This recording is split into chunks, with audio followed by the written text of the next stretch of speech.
श्री गणेशाय नमः। माता शारदे के चरण कमलों में सादर वंदन। आइए अब हम रामचरितमानस में आगे बढ़ते हैं, हरि सुमिरन करते हैं। खेलन मत जयो श्याम यमुना किनारे, खेलना झन जयो श्याम यमुना किनारे, खेलना मत जयो श्याम यमुना किनारे, खेलना झन जयो श्याम यमुना किनारे। जमुना की गलियां ऊंची नीची, जमुना की गलियां ऊंची नीची, अटक मत जयो श्याम यमुना किनारे, अटक मत जयो श्याम यमुना किनारे, खेलना झना जयो श्याम यमुना किनारे, खेलना मत जयो श्याम यमुना किनारे। सियापति रामचंद्र की जय, पवन सुत हनुमान की जय, उमापति महादेव की जय। आइए हम इस मानस में डुबकी लगाते हैं, आगे बढ़ते हैं। सब जानत प्रभु प्रभुता सोई, तदपि कहे बिनु रहा न कोई, तहाँ वेद यस कारण राखा, भजन प्रभाव भाति बहु भाखा, एक अनीहा रूप अनामा, सच्चिदानंद परधाम, व्यापक विश्वरूप भगवाना, तहि धरि देह चरित कृत नाना, सो केवल भक्त नहित लागी, परम कृपालु प्रणत अनुरागी, जहि जन परम मताय रुझोहु, तहि करुणा करि कीन्ह न कोहु। गई बहोरी गरीब निमाजू, सरल सबल साहिब रघुराजू, बुध बरणी हरि यस यस जानी, करहि पुनीत सुफल निज बानी, तेहि बल में रघुपति गुण गाथा, कहि हौ नाई राम पद माथा, प्रथम मुनि हरि कीर्ति गाई, तेहि मग चलत सुगम मोहि भाई। अति अपार जे सरित वर, जो नृप से तु कराई, चढ़ी पिपीलिका परम लघु, बिनु श्रम पार ही जाहि, सियापति रामचंद्र की जय हो, पवन सुत हनुमान की जय हो, उमापति महादेव की जय हो। जय सिया राम।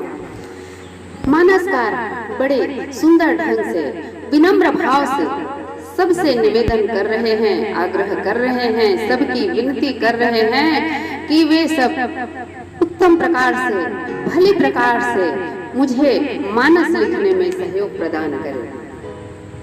वे कहते हैं कि यद्यपि सब जानते हैं कि प्रभु की प्रभुता ऐसी है जो जिसे कहते हैं नेति नेति, अर्थात जिसका कोई भी अंत नहीं है, ऐसा कहकर गाते हैं इस गुण को। फिर भी कोई मानता है क्या? सब जानते तो हैं कि प्रभु की लीला अपरंपार है, कथा अगाह है, अथाह है, नेति नेति है, जिसका कोई अंत नहीं है, हम पार नहीं पा सकते। फिर भी इसको कहे बिना कोई नहीं रहा। प्रभु जब से लीला करके संसार से गए हैं श्री राम जी, तब से राम कथा अवर्णनीय है, सब वर्णन कर ही रहे हैं। अपनी अपनी बुद्धि मति के अनुसार सब प्रभु राम जी की महिमा को गा रहे हैं।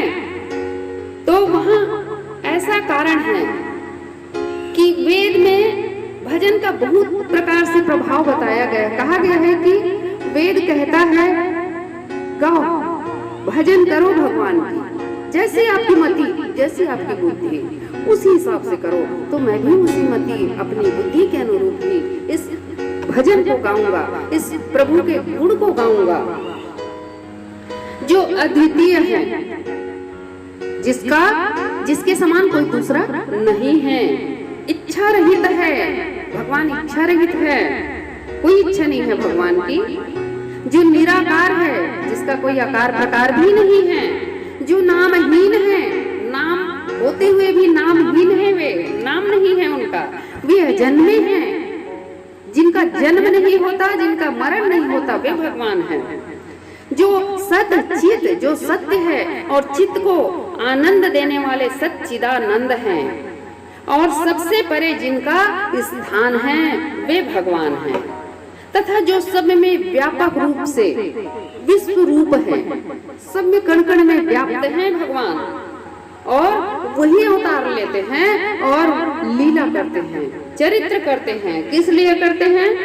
भक्तन के हित के लिए, अपने भक्तों के हित के लिए देह धारण करके मानव रूप में लीला करने इस संसार में आए हुए हैं। तो उस परम दयालु और हितकारी प्रभु को मैं प्रणाम करता हूँ, और जिस भक्तों पर उनकी ममता और प्रीति है, कृपा है, भगवान जिन पर कृपा करते हैं उन पर करुणा निधान भगवान ने कभी भी क्रोध नहीं किया। वो बहुत सारे उदाहरण हमारे सम्मुख है, कहते हैं। मानसकार ये सब उदाहरण देते हैं, कहते हैं कि सुग्रीव का गया हुआ राज्य उन्होंने फिर से दिला दिया, और ऐसे गरीब निवाज प्रभु हैं कि उन्होंने फिर सुग्रीव पर कभी क्रोध नहीं किया। और प्रभु श्री रामचंद्र जी पंडित जन हरि भगवान का यश वर्णन कर अपनी वाणी को पवित्र और सफल बनाते हैं। पंडित जन जिनका यश गाते हैं और अपनी वाणी को पवित्र करते हैं, ऐसे रघुराज, ऐसे गरीब नवाज, ऐसे बलवान भगवान रघुराज श्री राम जी की मैं वंदना करता हूँ। उस बल से मैं श्री रामचंद्र जी के चरणों में माथा नवाता हूँ। श्री रघुनाथ जी के गुणों की कथा कहूंगा, वो कैसा बल है। वाल्मीकि ऋषि और मुनियों ने जो पहले भगवान की कीर्ति गाथा गाई है, मैं उस मार्ग पे चलने में ही सुगमता पाता हूँ। भगवान की कथा जो वाल्मीकि ने रामायण में गाई है, मैं उसी रामायण की अध्ययन करके, उसके साथ साथ और भी कवियों ने जो रचनाएं की है उन सबका अध्ययन करके मैं यहाँ पर सरल रूप में उसको प्रस्तुत करूंगा। और किस प्रकार मैं भगवान की गुण गाथा गाऊंगा, वो बहुत सुंदर उदाहरण दे रहे हैं। जैसे बहुत बड़ी नदियां हैं, उसमें राजा महाराजाओं ने पुल बनवाया है। अब उस पुल पर सब लोग पार होते हैं, तो चींटी भी पार होती है, इस पार से उस पार सुगमता से चली जाती है, वरना उस नदी को वो पार कर सकती थी चींटी नहीं। लेकिन उस पुल से वह लाइन से पंक्तिबद्ध वो चींटियां इस पार से उस पार आसानी से सुगमता से पहुंच जाती है। उसी प्रकार से इन आदि कवियों द्वारा, इन अन्य कवियों द्वारा जो रचनाएं की गई हैं, उन रचनाओं को पुल समझकर मैं उस पर से पार हो जाऊंगा इस चींटी की तरह। मैं उनका अध्ययन करके बड़ी सुगमता से राम कथा को यहाँ कहूंगा। तो जिस प्रकार वे चींटियां थकती नहीं हैं, उसी प्रकार से मैं भी नहीं थकूंगा, कहते हैं। बहुत सुंदर भाव, बहुत सरल भाषा, बहुत ही सुंदर आग्रहपूर्ण तुलसीदास जी ने, गोस्वामी जी ने इस रामचरितमानस का वर्णन किया है। सबकी वंदना धीरे धीरे धीरे धीरे करके वे पूरे जितने चर अचर जो संसार में रचना है प्रभु की, सृष्टि है विधाता की, सबकी वे वंदना करते हैं। सबसे विनती करते हैं कि वे उनकी मदद करे, छल कपट त्याग कर सहयोग करे कि मैं राम कथा का वर्णन कर सकूं। हमें उनके इस भाव से बहुत कुछ सीखने को मिलता है। बड़े होकर विनम्र होना, ये कितना सुंदर भाव है जिसे हमें ग्रहण करना चाहिए। यहाँ तो थोड़े धन खल इतराई, अन्यत्र मानस में ही तुलसी जी ने कहा है कि थोड़ा सा धन आ जाने पर खल जो है, दुष्ट जो है, इतराने लगता है। उसी प्रकार से हम मानव जन होते हैं, थोड़ी सी ज्ञान मिल गई, थोड़ा सा कुछ हमारे पास धन आ गया, जो भी थोड़ा सा अगर मिल भी गया तो हम उस पर इतराने लगते हैं, अहम करने लगते हैं और बाकी लोगों को तुच्छ समझने लगते हैं। लेकिन ये सबसे शीर्ष स्थल पर होकर सब तुच्छ से तुच्छ जीवों का भी यहाँ पर अनुनय विनय कर रहे हैं। सबसे आग्रह विनती कर रहे हैं, निवेदन कर रहे हैं, सबको अपने से बड़ा बता रहे हैं। उनकी बड़प्पन की कहीं पर भी था नहीं है। जैसे मेरे प्रभु श्री रामचंद्र वैसे उनके भक्त तुलसी, वैसे ही इनके भक्त मधु।